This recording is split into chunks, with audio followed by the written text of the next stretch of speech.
Hola amigas y amigos, bienvenidos una vez más a este video podcast en español con información, noticias y análisis sobre tus Pittsburgh Steelers, al que llamamos esta semana en Steelers. Les saludo como siempre, mi nombre es Francisco Rojas, estoy transmitiendo de acá desde Chile para todos ustedes.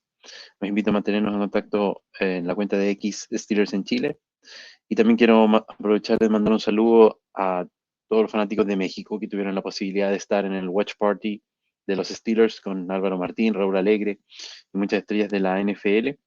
Invitar si es que hay alguno de ustedes que nos está viendo en el video que estuvo en esa Watch Party, que nos pueda escribir a lo mejor en un comentario qué tal fue su experiencia y cómo lo pasaron viendo el partido de Steelers contra las Vegas Raiders allá en México. En el episodio de hoy vamos a, vamos a partir como siempre comentando algunas noticias. Después vamos a tener las reacciones de lo que fue este partido de la semana 3 de los Pittsburgh Steelers contra las Vegas Raiders en Sunday Night Football. Y finalmente vamos a cerrar con la previa de lo que va a ser la semana 4 de los Pittsburgh Steelers visitando ahora al equipo de Houston Texans. En cuanto a las noticias, lo primero que les quiero contar, para los que no sabían o no se enteraron, el día domingo, cuando venía viajando por la noche de domingo a lunes, el equipo de Pittsburgh en vuelo desde Las Vegas a Pittsburgh, tuvieron un desperfecto en el avión, una falla mecánica, una baja en la presión de aceite, y le indicaron que tenían, por la emergencia, un code yellow y tener que hacer un aterrizaje de emergencia en la ciudad de Kansas City. Algunos jugadores se asustaron bastante según lo que ha trascendido en algunos reportes, pero no hubo ningún lesionado ni ningún problema de salud secundario al problema, solamente obviamente tuvieron que aterrizar y tuvieron que quedarse dentro del avión y estuvieron varias horas ahí en el aeropuerto de Kansas City hasta que finalmente llegó otro avión charter de Delta, la empresa que los estaba transportando, a, en el fondo terminar el viaje desde Kansas City a Pittsburgh. Originalmente el itinerario era aterrizar en Pittsburgh cerca de las 6:55 de la mañana y por obviamente todo este retraso eh, terminaron llegando a Pittsburgh después de la tarde, el mismo día lunes, pero en la tarde. Le preguntaron el día martes a Mike Tomlin sobre este incidente, él quiso rápidamente obviamente bajarle el perfil, dijo que no quería que se transformara en una excusa y que ellos ya habían hecho algunos ajustes esta semana para empezar a trabajar mientras estaban en el avión con los tablets y la tecnología, empezar con algunas reuniones y en relación a los jugadores se cambió un poco el schedule de la semana, la programación, para hacerlo parecer más como la programación de una semana corta, en el fondo, de una semana en que juegan el lunes por la noche, descansan el martes y el miércoles hacen una mezcla entre evaluación del partido anterior y empezar con práctica ya más, más en miras al partido siguiente. Ya estamos en la semana 3, ya es momento de empezar a mirar cómo están, ¿no es cierto?, las tablas de posiciones. Como saben, gracias a esta victoria 2-1, Pittsburgh se posiciona bien en la FC Norte, empatado en récord tanto con el equipo de Baltimore como con Cleveland, pero por ahora, por los criterios de desempate, técnicamente Pittsburgh lidera la FC Norte, ¿no?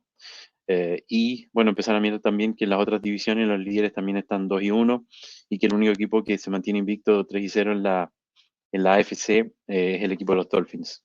Así que hay que estar mirando ya cómo sigue Kansas City, cómo sigue el equipo de los Colts y obviamente los candidatos fuertes que hay en la AFC este, que son Miami y los Bills y nuestros amigos también de la AFC Norte. En relación a algunos roster moves, ahí en la foto aparece el punter Brad Wing. Para los que sigan hace más tiempo a Steelers, se deberán recordar que Brad Wing fue despejador de los Steelers en algún momento. Este es un jugador de origen australiano, que después fue cambiado a los Giants, por eso está con esa camiseta de los Giants. Y después estuvo fuera del fútbol, tuvo algunos problemas personales, de adicciones y ese tipo de cosas. Y volvió a jugar en la USFL y a él lo firmaron al Practice Squad, yo creo que como una medida de seguridad ante la lesión que lo vamos a ver ahí en el Practice Report después del punter Presley Harvin, ¿ya? Es como para tener un respaldo en caso de que Presley Harvin siga lesionado y a lo mejor no pueda jugar el domingo. Y en los otros movimientos de roster también se incorporó al Practice Squad el wide receiver Jalen Camp, ¿ya? Eh, Vamos a revisar un poco el practice report de la práctica del día de hoy, miércoles. Una lista bastante larga, varios jugadores. Eh, la, el par de, ¿no es cierto?, días de descanso de veteranos que ya estamos más o menos acostumbrados a ver los días miércoles, tanto para el jugador Patrick Peterson como para el guardia Isaac Seumalo, ¿ya? Aparece también, como ha aparecido muchas veces, Larry Ogunjobi con su lesión de pie, y esperemos que no tenga repercusiones. El wide receiver Conor Olszewski, que la semana pasada no pudo jugar por estar en el protocolo de conmoción, ahora practicó full, eso significa que ya está fuera del protocolo y ya está recuperado. Y varias lesiones que esperemos no sean de mucho cuidado. Para el fullback Conor Hayward, una lesión de tobillo que no le permite practicar. Para los linieros James Daniels, una lesión de la ingle. Chukwuma Mokora fue una lesión de codo. Y para el safety Matt Skillbrough, una lesión de rodilla que lo tuvo limitado en la práctica. Y los otros que no practicaron son Allen Robinson con una lesión del wide receiver, con una lesión de tobillo, y el ya mencionado Presley Harvin con esta lesión discotibial del hamstring, que obviamente si es su pierna de patear, que según yo entiendo esto se debería reportar, pero no tengo el detalle, obviamente puede ser un poco más complicado. Esperemos que ya de aquí al día jueves y viernes, obviamente los jugadores se vayan incorporando a poco a la práctica, como fue la semana pasada, y ya el día viernes, cuando sale el reporte final, ya estén los jugadores mucho más, en el fondo, los jugadores que finalmente estén cuestionables o dudosos para el partido sea mucho más limitado. ¿Mm? Bueno, vamos a comenzar con el análisis de lo que fue este partido de domingo en la noche en Las Vegas, con alta presencia de Steeler Nation en el estadio. Se tomaron Las Vegas, dicen que había sobre un 60 o casi 70% de fanáticos de Steelers, como habíamos predicho en el estadio, ahí en el Allegiant Stadium en Las Vegas. Así que el ambiente muy favorable para Pittsburgh. Una victoria importante, ¿no es cierto?, para ponerse 2-1, como ya vimos en los standings, 23-18 sobre este equipo de los Raiders. Eh, Obviamente que el equipo de Steelers se vio algo mejor en general en la ofensiva, algo mejor también de lo cuestionado que había estado el coordinador ofensivo, ¿no es cierto?, Matt Canada. Así que todas esas cosas ciertamente que son buenas. El mismo Kenny Pickett también se ve un poco mejor, un poco más móvil, tomando buenas decisiones, ¿no es cierto? Saliendo más a veces a correr con las piernas, que era algo que habíamos dicho que se le echaba de menos desde incluso de su carrera colegial o de su año de rookie. De todas maneras, hay que estar con cuidado ahí, preocuparse porque Kenny Pickett a veces tiene la tendencia a salir muy rápido de los bolsillos y a veces hay un poco más de tiempo para poder quedarse ahí en el pocket y hacer un mejor pase que a veces se precipita un poco en la decisión de salir corriendo con las piernas. Pero de todas maneras, pudo convertir un par de jugadas así, estuvo más preciso. Lo más importante a destacar, según yo, en las estadísticas es que no tuvo intercepciones. Obviamente, estos dos pases de touchdown son lo mejor que ha hecho hasta ahora en la temporada. 16 de 28 pases completos para 235 yardas por aire. Así que esos son los números de Kenny Pickett. En la ofensiva, destacar obviamente a lo que hizo Calvin Austin III con esa gran jugada que vamos a ver en los highlights del touchdown. También lo que hizo Freiermuth como tight end. Y de rescatar, yo encuentro obviamente a lo que hizo también equipos especiales, ¿no? Eh, Sobre todo el kicker Boswell, que estuvo muy preciso y sobre todo también en goles de campo de más de 50 yardas, que no siempre son tan automáticos y que obviamente puede haber fallos ahí. Como decía, bueno, una victoria importante. Eh, Queda siempre la duda de si el rival, ¿no es cierto?, en este caso de los Raiders era demasiado débil, si el equipo de Pittsburgh debió verse más dominante, lo que conversamos de que el juego terrestre tenía que ¿no es cierto?, funcionar más contra esta defensa terrestre tan débil. La verdad que no fue tan así, el juego terrestre no fue tan dominante ni se destapó de forma importante, sí, obviamente fue mejor que en las 2 semanas anteriores, pero siempre queda esa duda de si en el fondo el equipo de Steelers, si hubiera funcionado mejor, se debía haber visto más dominante contra estos Raiders, que parecieron por momentos oponer bastante resistencia. Incluso al final del partido trataron de volver ahí y de quitarle, ¿no es cierto?, el triunfo a los Steelers. De todas maneras, como decía, una victoria. En la NFL no hay puntos, no hay style points, ¿no es cierto? Vale lo mismo esta victoria de Steelers que por ejemplo, la gran paliza que dieron los Dolphins a los Broncos anotando 70 puntos, los dos valen como una victoria y bueno, a esta época, en esta época de la temporada, en esta etapa del año, muy pocos equipos ya van a estar, ¿no es cierto?, como un producto completo, la mayoría están desarrollándose y Steelers no es la excepción, así que es bueno que puedan seguir desarrollándose y mejorando, pero obviamente sumando victorias, que es lo importante para las pretensiones del equipo. Del costado defensivo, obviamente destacar siempre a TJ Watt. En general, la defensiva estuvo mejor contra el juego terrestre, como también mencionamos, que era algo que tenía que mostrarse, ¿no es cierto?, en este partido. También algo mejor en cobertura, aunque Davante Adams, ¿no es cierto?, tuvo bastante buenos números, tuvo altas yardas, sobre 170, si mal no recuerdo. Tuvo touchdown, 2 touchdowns, así que fue realmente la principal arma de los Raiders y a diferencia de lo que pasó el año pasado, ¿no es cierto?, en el partido de Navidad de los Steelers, la verdad que no lo anularon tanto, pero lo supieron limitar lo suficiente y básicamente el punto que desequilibrante, creo yo, fueron las 3 intercepciones que lanza Jimmy Garoppolo, ¿ya? Obviamente se acabó la racha, como dijimos, de no tener sacks, ¿no es cierto? El primer sack ahí en la fotografía a la izquierda, eh, cortesía de TJ Watt. Eh, TJ Watt que tuvo 2 sacks en este partido, 2 tackles, eh, 3 golpes al mariscal y 2 tackles for loss. Y en la foto de la derecha, ¿no es cierto?, el aporte de nuevo de Keanu Benton con su primer sack como profesional. Y como mencionamos, ¿no es cierto?, las intercepciones también desequilibrantes. Patrick Peterson tuvo una intercepción que lo permite posicionarse como el jugador activo con más intercepciones en la NFL con 35. Y también, ¿no es cierto?, el jugador Levi Wallace, que habíamos comentado en otros capítulos del podcast, que en las primeras 2 semanas había estado con bastantes problemas, bastante débil y con errores de cobertura. La verdad es que tuvo un partido en que se reivindica y se reivindica bastante con el juego. Tuvo 2 intercepciones, esta es una de las fotos, pero tuvo dos, junto con la intercepción para cerrar el partido. Y tuvo también un PBU, un pass breakup, un pase defendido en cuarta oportunidad, que en efectos prácticos también cuenta como un turnover. Así que muy bien lo que hizo el defensivo Wallace. Vamos a, vamos a echar a correr un video de las mejores jugadas de Pittsburgh para seguir comentando. Parte, ¿no es cierto?, con este touchdown largo a Calvin Austin.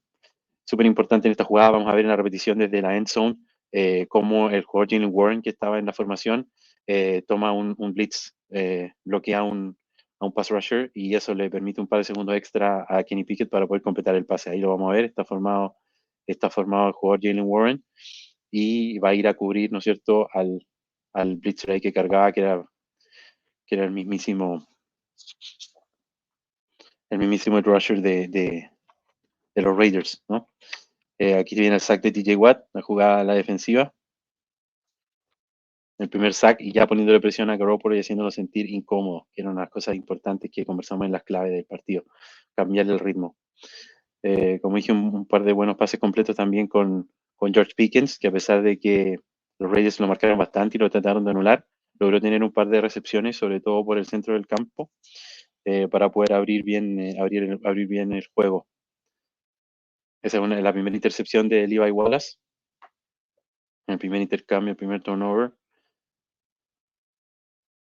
bien importante para poder mantenerse arriba, sobre todo cuando la ofensiva en esos momentos todavía no engranaba tan bien.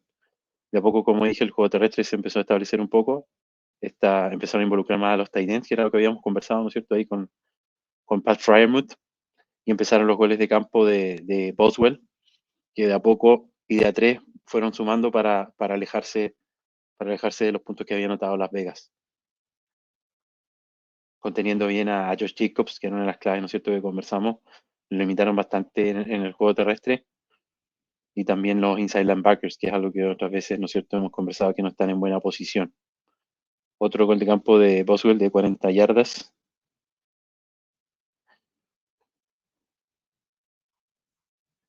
Un pañuelo tardío, ese sack el segundo sack contra Jimmy G. Hubo un pañuelo en el final del partido, ¿no es cierto?, contra Minka Fitzpatrick por un sack a Garoppolo que consideraron los árbitros que le había golpeado el casco. La verdad que es bastante discutible. Incluso en la transmisión dijeron que no les parecía. Eh, Finalmente no tuvo, felizmente, mayor consecuencia, pero el jugador la verdad que taclea con el hombro y el contacto en el casco es más bien incidental. Este es el gol de campo más largo que convirtió Boswell, de 57 yardas. Una muy bonita patada, bien, bien, de bastante distancia. Permitió seguir sumando puntos y mantener la presión contra Jimmy G. Ahí se vuelve a equivocar, es el segunda intercepción, la de Patrick Peterson, con una gran celebración. Una de las cosas que me parece que todavía es bien preocupante en la defensiva de Steelers es que volvió a tener en este partido una conversión de 2 puntos del rival y no hubo forma de detenerlo. O sea, hasta ahora 0 de 3 no han podido detener nunca una conversión de 2 puntos. Estos pases cortos a Jalen Warren, la verdad que han funcionado bastante bien. Pases cortos que son una suerte de suplemento al juego terrestre. Un acarreo aquí bueno de Najee Harris, también se esforzó bastante en el partido, si bien no tuvo tan buen promedio de yardas por acarreo, tuvo cercano a 4. Sí, sí se le abrieron un poco más de espacio, sobre todo porque la línea ofensiva hizo más bloqueos dobles, y en ese aspecto estuvo un poco mejor. Todavía la línea ofensiva muy deficiente en la protección. Ahí está el pase a Freiermuth, ¿no es cierto?, en un play action. La jugada de play action se abre esa posibilidad cuando el juego terrestre empieza a engranar y a funcionar un poco. Entonces, como ven, hacen un engaño de acarreo, y Kenny Pickett sale, ¿no es cierto? Ahí está el engaño, el fake handoff, y Kenny Pickett sale rodando a la izquierda para completar el pase con Freiermuth. Como decía, la línea ofensiva es el sack de Keanu Benton. Muy buena movida por la parte interna, haciendo pass rush y capturando a Garoppolo. La línea ofensiva todavía bastante deficiente la protección de pase. Ya tuvieron hartos problemas con contener a Crosby. De hecho, a Kenny Pickett le pegaron bastante, lo capturaron un par de veces. Así que todavía muchos problemas en la línea ofensiva. Ese otro sack contra Garoppolo y de nuevo aportando Golden, ¿no es cierto? Es súper importante cuando los jugadores reserva de outside linebackers van a poder aportar en sack, ya sea Nick Herbig o Golden, y que no sea solo TJ Watt y Alex Highsmith. Y esa es la jugada final ahí de Levi Wallace, la última intercepción, ya para sellar el partido y sepultar todas las pretensiones de los Raiders de anotar nuevamente, y poder terminar con la victoria. El último comentario, un error bastante feo de Leal, en una jugada de intento de gol de campo, cometió un error, una penalidad al cargarse sobre el long snapper, que es algo que está prohibido, y con eso dio otra oportunidad a los Raiders de seguir avanzando, así que algo que no se tendría que repetir. Pero como decía, en general, una buena victoria. No vamos a saber todavía eh, cuánto ha logrado mejorar. Esto lo vamos a ir sabiendo en las semanas que siguen, ¿no es cierto?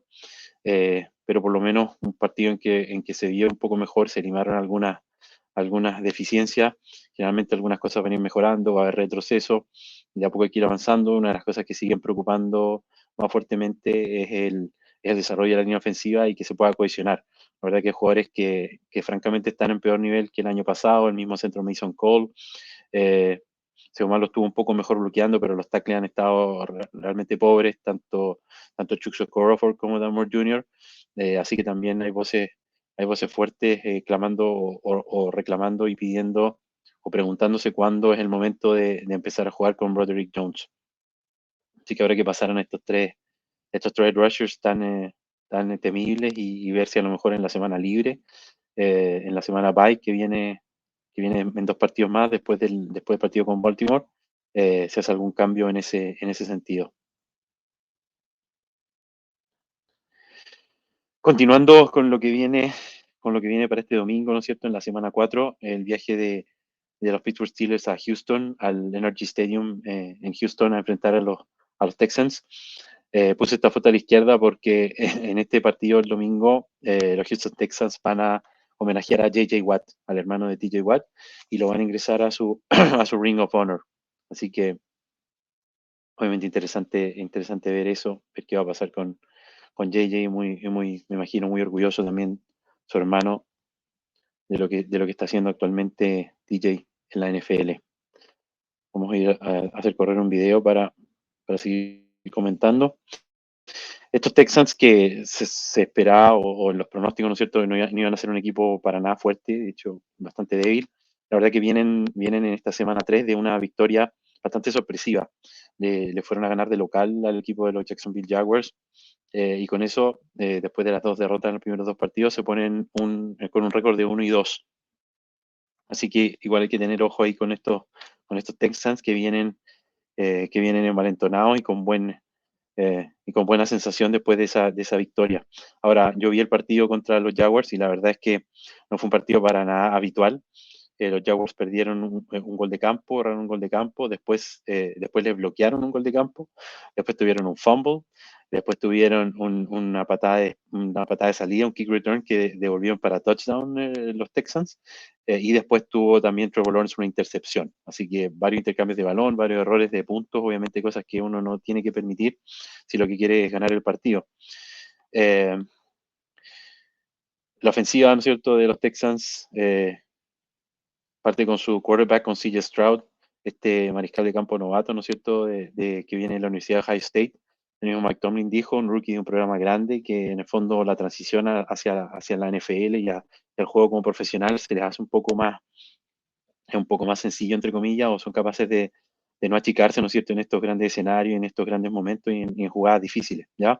La verdad es que CJ Stroud ha tenido bastante buenos números, un poco también ayudado por el esquema ofensivo que tienen los Texans, que es parecido a lo que hacen los 49ers, ¿ya? El head coach de los Texans, DeMeco Ryans, recordar que viene de ser el defensive coordinator, el coordinador defensivo de 49ers, y se trajo también como coordinador ofensivo a los Texans al OC de los 49ers. Así que hay un poco el esquema ofensivo de cómo opera este equipo de Houston. Se basa bastante en el juego terrestre, en lo que hace por tierra Damon Pierce, y a partir de eso se abre un poco el play action y pases cortos, que es lo que completa CJ Stroud, ¿ya? Las armas ofensivas, ¿no es cierto?, los wide receivers principales, Nico Collins, y en los highlights que ustedes puedan ver ahí, también el novato Tantel ha sido bastante llamativo y completando sobre todo pases bastante largos. Así que va a ser ahí, es un jugador bastante rápido, con buena velocidad, un poco parecido a lo que hace Calvin Austin en Pittsburgh. Así que va a ser interesante el matchup ahí con los cornerbacks y cómo lo puedan contener, sobre todo hemos conversado, ¿no es cierto?, que Patrick Peterson ya está un poco viejito y un poco lento y no es capaz de seguir la pista a estos wide receivers tan jóvenes, así que hay que ver ahí quién va a tomar ese matchup, si Levi Wallace o si hay un poco más de protagonismo y juega más Joey Porter Jr., ¿ya? Del lado defensivo, la principal estrella, ¿no es cierto?, de este equipo de Houston es también el novato Will Anderson Jr., un jugador edge rusher, que el mismo Mike Tomlin en su conferencia de prensa lo halagó bastante, dijo que era un jugador muy inteligente, que habían tenido una cena en los Pro Days de Alabama eh, y que la verdad que el jugador había hecho muy buenas preguntas y Mike Tomlin se había quedado con muy buena sensación de su entrevista. Es un jugador que se nota que tiene muchas ganas, que va a ser desequilibrante. Sin ir más lejos, fue el que bloqueó el field goal en el partido contra Jacksonville. Will Anderson Jr. es el que penetra la línea y bloquea ese gol de campo. Así que obviamente, de nuevo, como hemos conversado, la línea ofensiva de Steelers está teniendo problemas para proteger, sobre todo en la protección de base. Van a tener que preocuparse harto de Will Anderson Jr. De todas maneras, este equipo de Houston no está exento de problemas, sobre todo está muy, muy mesmado por lesiones en la línea ofensiva. Han perdido los dos primeros tackles izquierdos, left tackle, tanto su estrella, ¿no es cierto?, de la línea, el jugador Jeremy Tunsil, que está con una lesión de rodilla, y también se informó estos días que el otro tackle, Josh Jones, tampoco va a poder jugar supuestamente por una lesión de mano. Así que se estarían quedando los Texans con esas bajas de tackles, y eso obliga también a que dentro de los guardias puede que veamos una cara conocida, que es el jugador, si recuerdan, Kendrick Green, que se fue, ¿no es cierto?, en este trade a los Texans. Puede que sea el guardia titular, el guardia izquierdo está jugando, y puede que haya un buen matchup, sobre todo con los jugadores de línea defensiva de Pittsburgh que lo conocen bastante bien, ¿no es cierto? Tanto a lo mejor Montravius Adams como de Marvin Leal, además han tenido hartos reps contra él en training camp, así que es de esperar que puedan sacar provecho de las deficiencias que sabemos que tiene Kendrick Green, ¿no es cierto? Que cuando lo carga un jugador de cerca o le hacen un bull rush, no funciona bien. Ahí el equipo de Jacksonville también cometió un poco un error al permitir que Kendrick Green saliera a bloquear en campo libre y tuviera más movilidad, que es lo que más le acomoda y donde se ve mejor. Entonces yo creo que ahí los Steelers van a ser un poco más inteligentes porque como conocen al jugador, conocen sus debilidades y cómo atacarlo más, y van a ser un poco más agresivos en cargarlo y en ponerle un hierro al frente para presionarlo y no dejarlo salir a bloquear en campo abierto. Así que, bueno, un partido de visita siempre difícil, con viaje, con estos problemas, ¿no es cierto?, de esta semana un poco accidentada y más corta que tuvo los Steelers. Muy importante ir acumulando estas victorias, sobre todo de cara a lo que van a ser los otros rivales de la AFC Norte. Juega los Ravens juegan con Cleveland, así que ahí necesariamente uno de los dos va a perder o van a empatar. Así que hay posibilidad de ponerse ya más adelante alguno de ellos, sacando este partido. Así que es sumamente importante tener esta victoria y quedar con 3-1, sobre todo pensando que en la semana siguiente, ¿no es cierto?, viene el enfrentamiento estrella, el recibir a Baltimore en Acrisure Stadium. Así que ojalá llegar a ese partido con un buen récord, porque obviamente va a ser de los partidos difíciles que nos va a tocar. Y eso era un poco lo que les quería mostrar en este capítulo de esta semana en Steelers. Quise hacerlo un poco más corto, el último video había salido muy largo, de cerca de una hora, así que videos un poco más cortos, información bien condensada. Eh, no sé si vamos a hacer un episodio especial con la previa de lo que viene con los Texans. La verdad que cuéntenos un poco si quieren ver eso, si les interesa, déjenos comentarios. Si quieren ver esa previa, ¿no es cierto? Y ese análisis más en profundidad del rival de Houston Texans. Eh, de caso contrario, nos estamos viendo nuevamente la próxima semana con el podcast de esta semana en Steelers. Siempre recordarles que nos sigan en las redes sociales, ¿no es cierto? En X, Steelers en Chile. Recordarles de suscribirse a este canal, de comentarle a sus amigos sobre el podcast, de compartirlo con otros fanáticos de Steelers, de Steeler Nation, en todo Hispanoamérica, ¿no es cierto? En todos los países que pueden querer ver un podcast de Steelers en español. Y eh, también darle me gusta a los videos, ¿ya? Así que me despido. eh, Esperemos que nos vaya bien este domingo contra los Texans. Y como siempre, here we go Steelers. Hasta la próxima.